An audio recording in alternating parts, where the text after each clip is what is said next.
Hoje nós vamos falar especificamente sobre algo que interessa a vocês. Nós estávamos até falando sobre isso antes da gravação, que é comprar livro. Afinal, livro é a nossa fonte primária. A Bíblia é um livro, é a nossa fonte primária da teologia, mas o conhecimento teológico também é nos transmitido por meio dos livros. E ler livros é uma parte indispensável do conhecimento do saber teológico. Agora, nesse nível básico, a pergunta que surge na mente das pessoas é: ok, que livros eu tenho que comprar? Como que eu tenho que comprar? Existe algum critério que pode me ajudar a pensar em como nós podemos comprar livros? E por incrível que pareça, existe. Existe. E eu gostaria de compartilhar alguns segredos, né? Se eu falar segredo, parece meio coaching, né? Mas alguns princípios aí que podem nortear você a comprar, adquirir livros e de uma maneira melhor, de forma a não jogar dinheiro no lixo. Por quê? Porque quando você não tem um certo tipo de curadoria, nós estamos à mercê do mercado, de promoções, né? De seduções que aparecem no meio do caminho,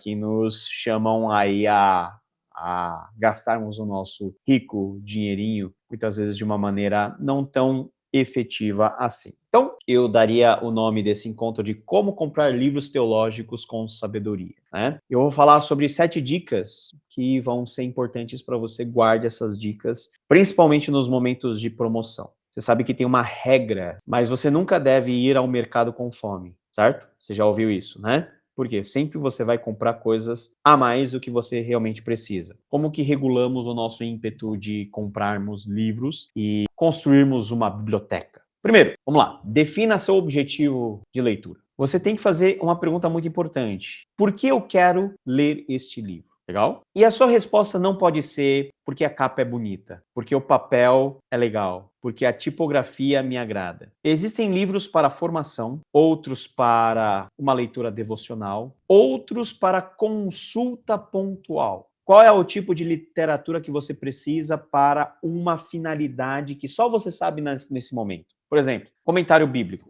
Você vai comprar comentário bíblico simplesmente para comprar e para deixar na sua estante? Geralmente, o comentário bíblico a gente compra dentro de uma necessidade de pesquisa que surge. Por exemplo, eu vou fazer uma série de pregações em João. Eu vou comprar um comentário de João que vai me auxiliar durante todo o período de construção das minhas mensagens. Mas o comentário bíblico não é especificamente um livro que eu vou ler de capa a capa. Eu vou ler para consultar, que é diferente de literaturas devocionais que eu vou ler de capa a capa, que é diferente de literaturas de formação que eu vou ler com ainda mais atenção. Então, qual é o objetivo da sua leitura? É pesquisa, edificação, formação? Se você deseja, por exemplo, compreender a doutrina da Trindade, o que você tem que fazer? Priorizar livros que sejam referência nesse tema. Não livros devocionais, não livros superficiais, que mencionem passagens que falam sobre o tema, mas livros que realmente podem te ajudar. Mas se a sua necessidade é ter uma literatura devocional, você não vai comprar um dicionário bíblico, certo? Ainda que esteja na promoção. Às vezes a promoção vale, mas mais do que o livro ser ou não barato, mais do que o livro estar ou não na promoção, o que realmente tem que mandar é o objetivo que você estabelece para a compra do livro. Porque senão você vai começar a comprar um monte de coisa. A fatura vai vir alta. Você vai ter que começar a esconder os livros, as caixas de livros que chegam da sua esposa, né? Porque a sua esposa é a primeira que percebe que os livros estão chegando. O bombom não está chegando para ela, mas os livros estão chegando. E isso é um grande problema. Por quê? Porque você está competindo. A competição é desleal no mundo dos livros. Então, primeira dica importante é estabeleça bem os objetivos. Segunda dica. Aí sim, a gente precisa de uma avaliação mais técnica no que tange a qualidade da editora e do autor. Pode parecer algo sem importância, mas a escolha da editora é importante porque a editora tem questões relacionadas com a qualidade da publicação, com o alcance da publicação, mas existem editoras que têm vieses teológicos muito bem estabelecidos, e isso tem que ser levado em consideração. O autor, editora e autor, quem você quer ler. Se na primeira dica nós falamos sobre os objetivos, o porquê você quer ler, o porquê leva à questão do quem ler. E o quem ler está relacionado à questão da autoridade. Então, a dica é: busque autores com reconhecida formação, reconhecida tradição, reconhecida contribuição, certo? Pode aparecer autores novos? Sim, eu já fui um autor novo. E como que eu convenci as pessoas a comprarem o meu livro? Na verdade, eu não fazia essa ponte primária. Eu pedia para que os meus amigos indicassem o meu livro. Os meus amigos que têm conhecimento da minha obra, que sabem do teor, muitos deles me ajudaram muito para que os meus livros fossem vendidos e para que eu fosse um autor relativamente conhecido. Mas você tem que fazer a avaliação. Por exemplo, você quer saber sobre que tema? Você quer saber sobre Novo Testamento? Quer conhecer um pouquinho mais do Novo Testamento? Você não vai buscar um autor do Antigo Testamento. Você quer saber sobre o calvinismo? Você não vai ler nas obras de Jacó Armínio. A seleção do autor é muito importante porque trata-se de quem escreve. Trata-se de quem imprime a questão da autoridade. Priorize autores que estão inseridos já em uma tradição teológica sólida. Autores, sejam reformados ou não reformados, sejam autores que conhecem de âmbitos mais variados da teologia, autores que sejam autoridade na patrística, na teologia própria. Enfim, você precisa, para comprar um bom livro, conhecer os autores. E como você conhece os autores? Lendo livros de formação. Lendo livros que são livros clássicos na teologia. E uma dica que eu sempre dou para os alunos é o seguinte: leia com atenção as notas de rodapé. Porque é nas notas de rodapé que você tem o caminho pavimentado que aquele autor se utilizou para construir todo o argumento que você lê na página principal. Os autores estão classificados nas notas de rodapé. É lá que você busca pelo conhecimento primário. O conhecimento dos autores vem com o tempo, vem com a leitura, vem com o próprio manuseio do mundo da teologia. É algo que vocês vão conquistando aos poucos. Mas uma dica muito prática é essa. Nunca se esqueça. Dê a devida atenção às notas de rodapé. Porque é lá que você encontra as referências de obras importantes, de editoras importantes, de autores importantes. Tudo bem? Primeira dica. Segunda dica. Terceira dica. Saiba distinguir os tipos de literatura. Nós falamos, né? Nós temos literatura formativa, que são leituras mais robustas e estruturais. Por exemplo, teologia sistemática, teologia bíblica, teologia histórica, história da igreja. São livros de formação, muito mais teóricos. Por outro lado, nós temos uma literatura que nós chamamos de mais consultiva, que se trata dos dicionários, das enciclopédias. Entre uma literatura formativa e uma literatura consultiva, qual que você deve priorizar para comprar? Você precisa priorizar mais uma literatura formativa do que uma literatura consultiva, ainda que a consultiva tenha o seu devido valor. Mas não só de livros técnicos vive o teólogo. O teólogo precisa se alimentar espiritualmente, ter a sua vida devocional, vamos dizer assim, fomentada,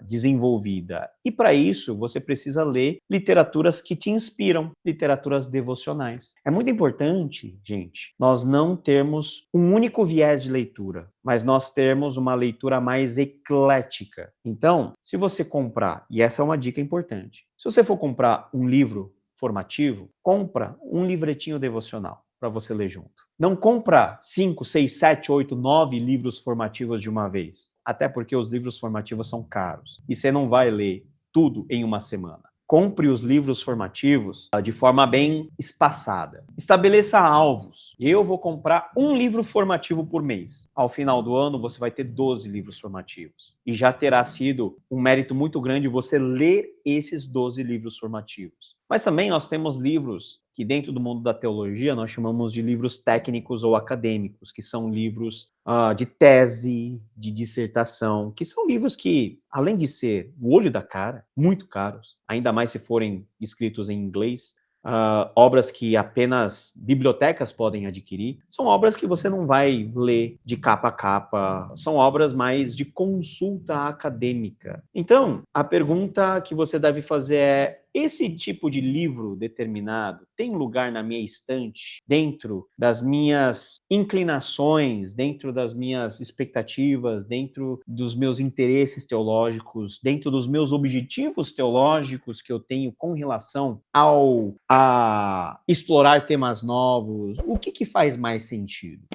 Tá muito ligado com a questão do próprio objetivo. O objetivo vai determinar o tipo de literatura que você vai ter que comprar. E vamos ser bem sinceros, tem que comprar mesmo? Ou eu posso pegar emprestado na biblioteca de um seminário, na biblioteca municipal? Por que eu preciso ter? Por exemplo, literatura devocional faz sentido você ter, mas literatura consultiva, será que faz realmente, tem necessidade realmente de você ter uma enciclopédia aqui do seu, atrás de você? Só se for para aparecer bem no YouTube e tirar boas fotos, mas você vai ter gastado um dinheiro enorme para um livro que você vai abrir uma ou duas vezes na vida. Gente, eu tô com a caneca do Palmeiras, mas eu não sou palmeirense, tá? Eu tô usando por falta de outro copo aqui. Quarta dica: consulte antes de comprar. Você pega um livro, antes de comprar, e essa é a desgraça do nosso tempo, porque a gente está comprando muito mais pela internet, a gente não tem muito como conhecer o conteúdo do livro só pela internet. Na livraria você ia, lia um capítulo, lia as orelhas, lia a contracapa, você tinha uma informação mais segura dos livros que você tinha para comprar. Leia o sumário, veja se existe um review desse livro na internet. Tente ler a introdução, o prefácio, o índice onomástico, o índice temático, porque revela muito sobre a profundidade e o foco do livro. Não compre livros pela capa. Capa bonita não é garantia de livro bom. A capa pode ser feia e miserável, mas o conteúdo é o que importa. Procure resenhas, escuta podcasts. Esses dias eu comecei um novo projeto. Eu sou doido, eu tenho um monte de projetos por aí, mas um projeto que realmente está me dando muito prazer em fazer é a Estante do Paulo. Você pode encontrar no Instagram, no YouTube. Eu quero justamente ajudar as pessoas a ter uma experiência literária melhor e a otimizar o gasto que as pessoas têm com livro, com realmente livros bons, e eu quero sugerir livros bons para que as pessoas comprem, né? Então, busque esse tipo de opinião, escuta podcast, vídeos de professores confiáveis, né? Leia comentários críticos. E qual que é a regra de ouro? Se não encontra ninguém sério comentando sobre o livro, acenda a luz amarela. Se ninguém está lendo um livro, a grande pergunta é: por que você vai ler? Certo? Porque a gente tem que otimizar o nosso dinheiro, na verdade? Então, se o livro está caído no ostracismo, por que você tem que comprar aquele livro? Quinta dica: priorize clássicos antes de modismos. Gente, infelizmente, todos nós fomos criados no Brasil com um tipo de educação muito deficitária, principalmente no que tange à leitura. O brasileiro não lê clássico. Nem clássicos da própria língua portuguesa nós lemos. E se nós lemos apenas para passar no vestibular e nunca mais abrimos os clássicos. Os clássicos são clássicos por um motivo, porque são literaturas e leituras atemporais, que falam ao âmago da alma. E não precisa ser clássico apenas cristão. O crente precisa ler bons autores, clássicos cristãos: Agostinho, Calvino, Lutero, Kuyper, Bavinck, Warfield, Jonathan Edwards, Stott, Packer, Lloyd Jones. Tem que ler toda essa galera que são os clássicos gospel. Mas precisa ler Machado de Assis, precisa ler Homero, precisa ler bons filósofos, precisa ler bons romancistas, precisa ler Tolkien, Lewis, até Harry Potter você pode ler, mas priorize clássicos antes de modismos. É lógico que quando um livro está hypado, quando o livro está no top, você precisa ler, até porque ler os livros que estão no top 10 te dá uma leitura muito boa do tempo em que você está vivendo e das questões que as pessoas estão perguntando. Mas os clássicos fazem bem para a alma. Então, no campo da teologia, você precisa ler os clássicos. Agostinho, Confissões. Calvino, As Institutas. Bavinck, A Dogmática Reformada.